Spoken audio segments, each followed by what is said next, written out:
When I was in the jungle doing my initiation, I had a death ceremony, and yeah, that's never fun.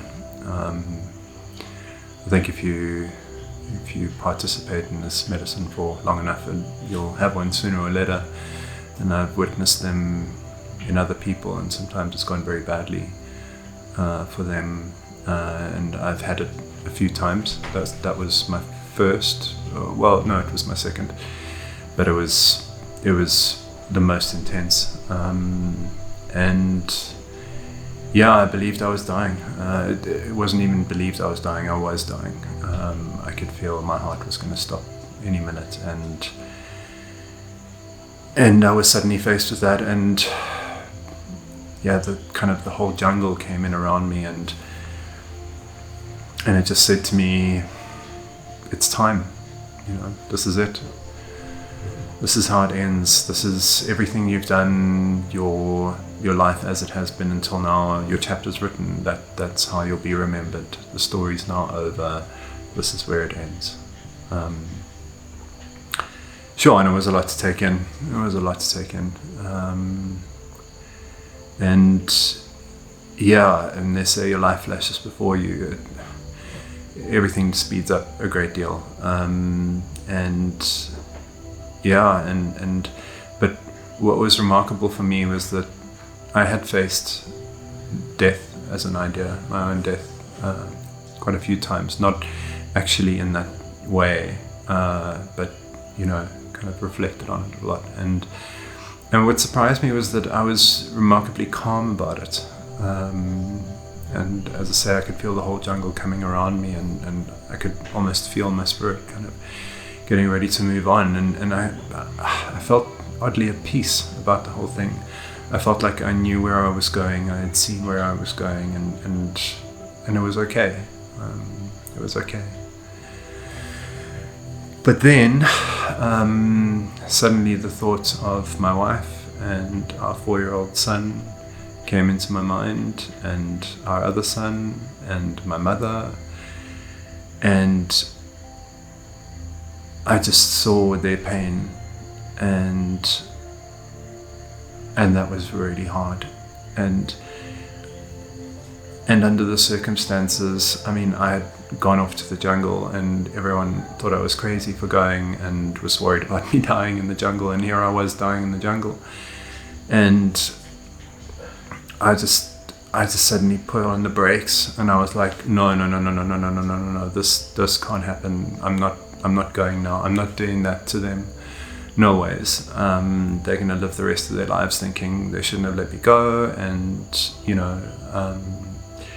and how do they reconcile that? And so I started backpedaling and negotiating and arguing about it, and just said, no, not now. What do I need to do? What do I need to do to get more time? That there must be another way. And as I say, just negotiating.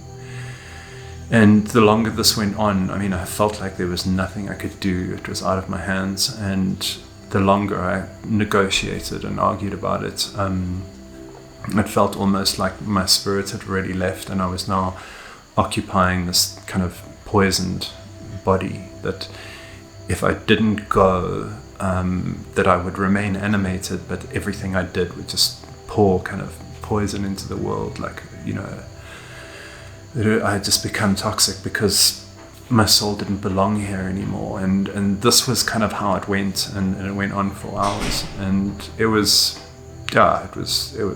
It was really tough. It was a long night, and of this going back and forth. And I didn't die, obviously, but that's not the point. And every person who's had that experience in the medicine, that the point is to learn from that experience. And anyone who's had a near-death experience in any context, car accident, meningitis, coma, whatever the case is, it always has the most profound impact on their lives, how they see life, how they live their lives, how they see everything around them. And so if you're gonna want to teach somebody something really meaningful, that's a wonderful tool. It really does sharpen your perspective on everything, and it really does give a tremendous amount of insight if you're willing to learn from it, if you're willing to actually go and you don't just panic and freak out, which I've seen that happen too.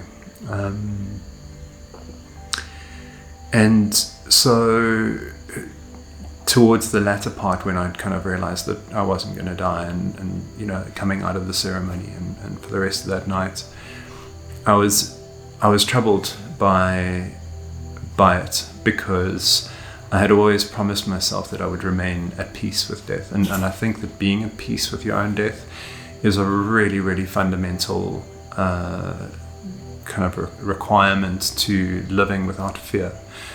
Even if you don't think about your death all the time, if you do fear death, it will shape you in small ways. It does have a hold over you, and it is a very negative force in your life. And I think we've seen that with COVID. It's kind of brought that into focus for a lot of people, and caused a great deal of anxiety in the population in general, bringing mortality into focus, bringing it into the short term.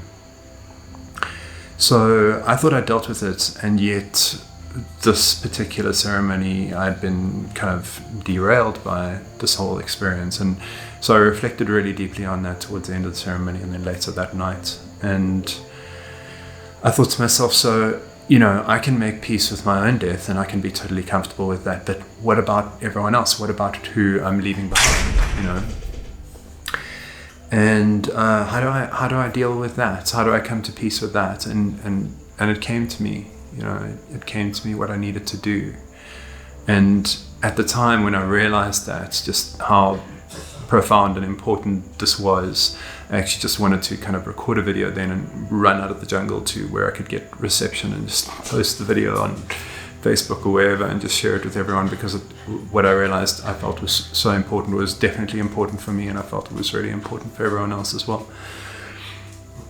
And what I came to was that we need to sit down, actually to make a point, and sit down with our partner, our spouse, our husband, wife, mother, father, children,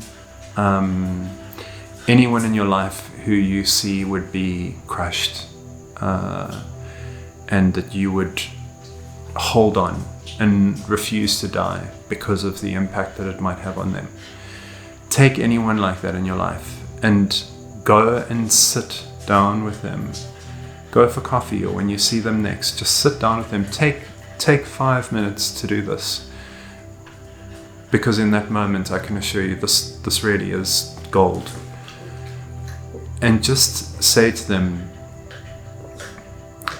I really love you, but when that moment comes and you know that it's the end, whether you're bleeding out on the side of the road, or having a heart attack on the toilet in the middle of the night, or in hospital struggling to breathe, wherever it is and whenever it is, when that moment comes for you, I release you.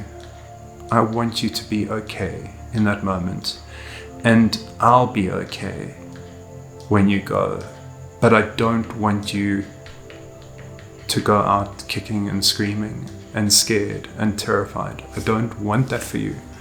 I want you to go peacefully, and I release you to do that.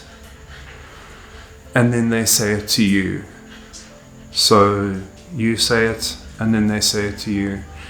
And that's what I did. The next day I didn't make the video. I wanted to make the video and share it, but I did it for myself. I spoke to my wife. I ran 6K for the road.